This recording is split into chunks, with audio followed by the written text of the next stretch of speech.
नमस्कार रीडर्स, सारांश book blog में आप सबका स्वागत है। आज की किताब का नाम है सोमनाथ। आज हम देखेंगे इसका रिव्यू और सारांश। आइए देखते हैं इसके रिव्यू में क्या है। सोमनाथ भारत के गुजरात में स्थित एक अति प्राचीन देवालय जिसमें भगवान शिव की पूजा होती है। इस देवालय को इसके वैभव के कारण बार बार लूटा गया और भगवान शिव के भक्तों द्वारा इसका बार बार जीर्णोद्धार किया गया। पुराणों में यह कथा प्रचलित है कि जो भी भगवान सोमनाथ के दर्शन एक बार भी कर लेता है वह सीधे स्वर्ग पहुंच जाता है। इसलिए लोगों के झुंड भगवान सोमनाथ के दर्शन के लिए आने लगे और मरने पर सीधे स्वर्ग जाने लगे। इसी स्वर्ग में इतनी गर्दी हो गई कि वहां पर रखने के लिए भी जगह नहीं बची। इसकी वजह से बाकी सारे लोग खाली रहने लगे। अब इसके उपाय के लिए भगवान शिव ने गणपति जी को काम में लगा लिया। अब उन्होंने इस परेशानी से सबको कैसे छुटकारा दिला दिया, इसको हम बाद में देखेंगे। पुराणों में एक और जिक्र मिलता है कि जब चंद्रदेव को उनके ससुर द्वारा श्राप मिला था तो इसी स्थान पर चंद्रदेव ने भगवान शिव की आराधना की थी, इसीलिए इस धाम का नाम सोमनाथ है। सोम यानी के चंद्र। अब आते हैं सोमनाथ मंदिर के निर्माण पर। इतिहास के अनुसार भारशिव और वाकाटक राजाओं ने भारत में शैव धर्म की स्थापना की।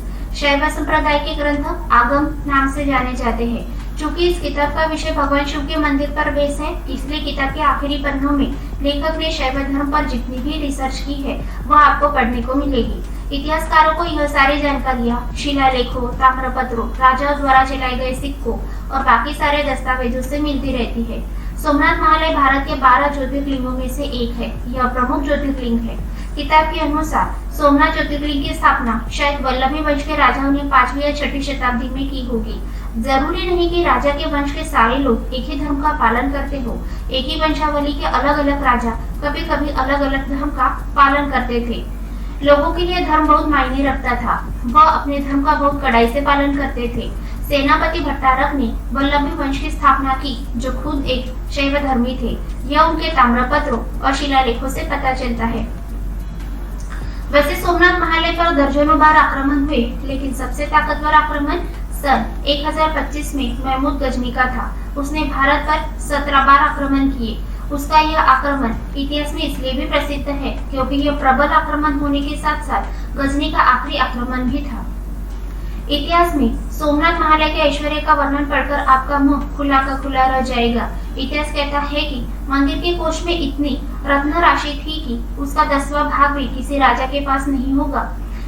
मंदिर के लूट जाने के बाद वहाँ 7 साल के अंदर गुजरात के महाराज भीमदेव ने फिर से मंदिर का जीर्णोद्धार कराया।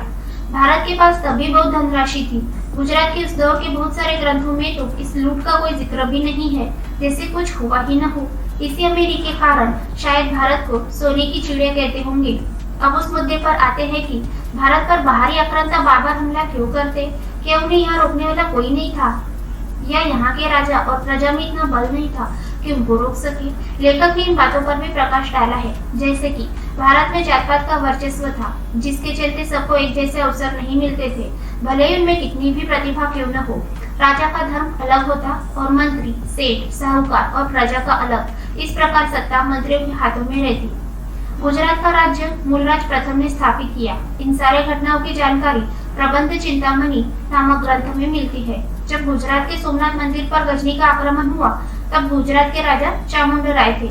इस आपत्ति काल में उन्हें हटाकर उनके पोते भीमदेव को महाराज बनाया गया। सारे गुर्जरेश्वर की वंशावली की जानकारी यहाँ मिलेगी। लेखक को इस विषय पर लिखने के लिए पूरे 25 सालों का इंतजार करना पड़ा, क्योंकि इस विषय पर ज्यादा जानकारी उपलब्ध नहीं थी। इसलिए फिर उन्हें बहुत सारे गुजराती ग्रंथों का अभ्यास करना पड़ा। लेखक का जन्म स्वतंत्रता के पहले हुआ। उन्होंने भारत विभाजन का दौर देखा। तब लोगों को जिन दुखों, परेशानियों और परिस्थितियों से गुजरना पड़ा, उन्हीं सारी बातों को उन्होंने उन बंदियों के जीवन में दिखाया है जिन्हें गजनी के लोगों ने बंदी बनाया था और खंभात से पट्टन पैदल लेकर आए थे। प्रस्तुत किताब उन बातों को बताती है कि महमूद जब गजनी से पट्टन जाने के लिए निकला तो रास्ते में उसे कौन से राज्य पड़े, उनमें से कौन से राजा ने उसे आगे बढ़ने के लिए रास्ता दिया और कौन से राजा ने अपनी कर्तव्य का पालन किया। उसको इतने लंबे रास्ते में कौन सी चुनौतियों का सामना करना पड़ा, रास्ते में पड़ने वाले गांवों के साथ उसने क्या किया। इन सारी योजनाओं को अमल में लाने के लिए उसने अपने कितने साथियों को कहां कहां पर काम में लगाया था। इतने लंबे और कठिन सफर पर उसके साथ आने वाले खतरनाक सैनिक आखिर उसके साथ किस लिए आए थे? इतनी बड़ी मुहिम को अंजाम देने के पहले यहाँ की परिस्थितियों का जायजा लेने खुद महमूद गजनी भेस बदलकर पटन आता है। वह यहाँ का ऐश्वर्य खुद अपनी आंखों से देखना चाहता है ताकि वह इस लूट की प्लानिंग कर सके। वह यहाँ की परिस्थितियों का जायजा लेता है जिसमें उसे पता चलता है कि यहाँ के राजाओं में एकता की कमी है। इनमें एक राष्ट्र की भावना नहीं है। पश्चिम की दिशा में कोई रखवालदार नहीं है। पश्चिम दिशा इसलिए क्योंकि यह आक्रमण के लिए सुयोग्य दिशा थी। इस प्रकार उसने पाया कि पश्चिम दिशा बिना द्वार का दुर्ग है। लेखक इतनी प्रभावशाली भाषा का उपयोग करते हैं कि लगता है जैसे यह सारी घटनाओं को हम स्वयं साक्षी है। इतिहास से हमें रूबरू कराने वाली इस अप्रतिम किताब के लेखक है आचार्य चतुर सेन। प्रकाशक है राजपाल एंड सन्स। पृष्ठ संख्या है 400। उपलब्ध है अमेज़न और किंडल पर। आइए इसी के साथ देखते हैं इसका सारांश। कहानी पट्टन के सोमनाथ महालय के मुख्य पुजारी गंगा सर्वकेश से शुरू होती है। मंदिर में चढ़ाए जाने वाले निर्माल्यों को लेकर वहाँ भगवान शिव के दर्शन को आए हुए यात्री ठहरते थे। वहाँ कुछ फसाद हो जाता है। वहीं पर महाराज भीमदेव गंगा सर्वज्ञ की मुलाकात भेस बदलकर आए हुए गजनी से होती है। उसके बाद कहानी आगे बढ़ते हुए एक एक पात्रों को आपके सामने लेकर आती है। इसमें गुजरात के महाराज और साथ में अपने देश का भी भला जाने वाले लोगों से आप रूबरू हो पाओगे। इनका और इनसे जुड़ी घटनाओं का जिक्र आपको इतिहास में मिल जाएगा। इनमें शामिल है महाराज भीमदेव, गुजरात के कोषाध्यक्ष और महामंत्री विमल देव शाह, चंड शर्मा, कूटनीतिज्ञ दामोदर मेहता, दुर्लभ देव आदि। यह सब मिलकर गुजरात के महाराज के खिलाफ होने वाले षड्यंत्र का पर्दाफाश करते हैं। साथ में पट्टन की ओर बढ़ रहे गजनी को रोकने के लिए युद्ध की तैयारियां भी करते हैं। गजनी से लड़ते हुए भूखा बाबा और धर्म गजदेव वीरगति प्राप्त करते हैं। इनके मरने के बाद इनके दुर्ग की सारी और राज्य की बहुत सारी महिलाएं जौहर करती है। पट्टन पहुंचकर अमीर मंदिर को लूटने में कामयाब हो जाता है। बहुत सारी वीरगति प्राप्त करते हैं। महाराज भीमदेव बहुत घायल हो जाते हैं। बाकी सब लोग उन्हें बचाने में लग जाते हैं। उन्हें बचाने के लिए वह उन्हें अलग अलग जगहों पर लेकर जाते हैं क्योंकि अमीर उनका हर जगह पीछा करता है। गुजरात की लूट के बाद अमीर कुछ महीनों तक यहीं पर रहता है। इस दौरान हारे और घायल राजा अपनी शक्ति और सैन्य को फिर से जोड़ते हैं और उसको हरा देते हैं। वह ऐसा जाल बिछाते हैं कि उसे वापसी के लिए कच्छ के भयानक रण से होकर जाना पड़े। यही कच्चा कारण उससे उसका सब कुछ छीन लेता है। कहानी में कहीं कहीं आपको उसका गुस्सा आएगा तो कहीं कहीं उसके उच्च आदर्शों को देखकर आपकी भावनाएं उसके लिए कोमल हो जाएगी। यहाँ आपको उच्च आदर्शों वाली प्रेम कहानियां भी पढ़ने को मिलेगी तो कुछ चरित्रों में आपको उच्च कोटि का राष्ट्रप्रेम भी देखने को मिलेगा।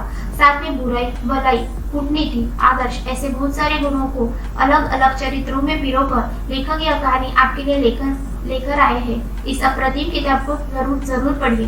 इतिहास पसंद करने वालों को यह किताब जरूर पढ़नी चाहिए। धन्यवाद। Wish you happy reading. अगर आपको हमारा यह वीडियो अच्छा लगा तो हमारे चैनल को सब्सक्राइब जरूर करें। धन्यवाद।